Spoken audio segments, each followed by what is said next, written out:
नमस्कार, मैं हूँ आपके साथ शिवानी शर्मा और आप देख रहे हैं भारत न्यूज 24/7। आप सभी का हमारे चैनल में एक बार बहुत बहुत स्वागत है। आइए डालते हैं आज की कुछ खास खबरों की तरफ एक नजर।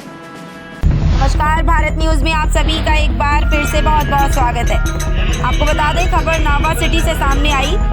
बाबा लक्ष्मण दास महाराज के 151वें जयंती महोत्सव के उपलक्ष्य में लगातार हो रहे हैं विभिन्न धार्मिक कार्यक्रम आयोजित। बता दें कि गत 7 दिनों से चल रही कथा का विधिवत रूप से विधि विधान पूर्वक समापन होगा। आज विशाल भंडारे का होगा आयोजन।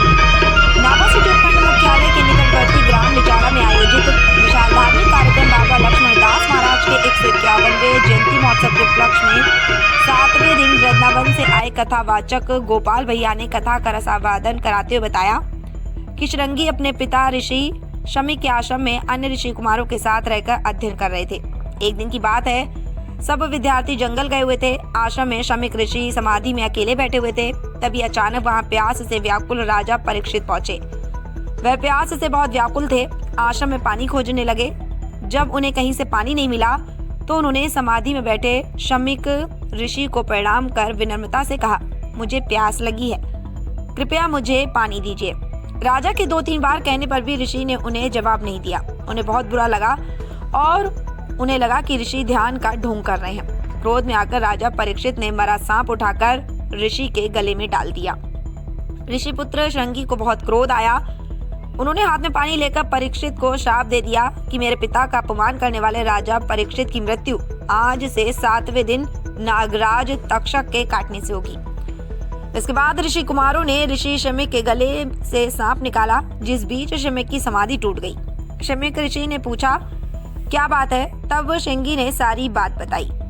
शमीक बोले, बेटा, राजा परीक्षित के साधारण अपराध के लिए तुमने जो सर्पदंश से मृत्यु का भयंकर शाप दिया है, यह बहुत बुरा है। राजा परीक्षित को राजभवन पहुंचते पहुंचते अपनी गलती का एहसास हो चुका था। राजा परीक्षित को ज्ञात हुआ कि आज से 7वें दिन तक्षक नाग के डसने से उसकी मौत होगी। उसने अपना जीवन को 7 दिन में भगवत प्राप्ति में लगा दिया। सारा राजघाट त्याग कर नियमानुसार भागवत श्रवण की। ये भागवत का सार है कि मानव को भगवान की शरण जाने से जीवन का कल्याण होगा। शरीर जन्मता व मरता है, आत्मा तो अजर अमर है। उसी मनुष्य का जीवन सार्थक है जो शाप को वरदान में बदले, अन्यथा इस आधुनिक युग समस्या कभी कम नहीं हो सकती।